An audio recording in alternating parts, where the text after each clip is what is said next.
काल तुमची रॅली निघली होती. त्या रॅली दरम्यान मागासवर्गीय असतील, मुस्लिम असतील तुमचं स्वागत करत होते. मराठा आंदोलन आरक्षणाची रॅली आहे, परंतु इतर समाजही तुमच्या सहभागी होतोय. आहे मला ते काल खरंच संध्याकाळी थोडी खंत वाटली की मुस्लिम बांधव इतके तुटून पडलेले होते बीडचे की प्रचंड संख्येनं.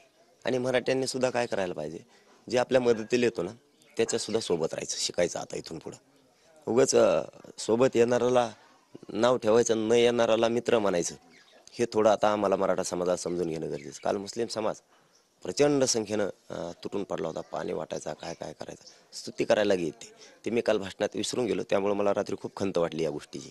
आपण तो विषय घ्यायला पाहिजे. काल दलित बांधव प्रचंड संख्येनं कामात होता तिथल्या रॅलीच्या. काही ओबीसी बांधव, धनगर बांधव, वंजारी बांधव सुद्धा त्या ठिकाणी कामात होते.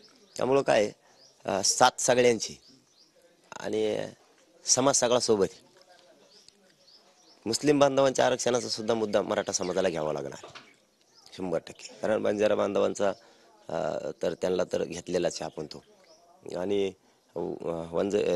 आपल्या धनगर बांधवाला तर आपला जाहीर पाठिंबा आहे. आपली तर त्यांच्या सोबत सुद्धा गोरगरीब धनगर बांधवाचं कल्याण व्हावं म्हणून त्याच्या खांद्याला खांदा लावून लढायची तयारी आपली सर्वसामान्य धनगर बांधवांच्या पोरांसाठी.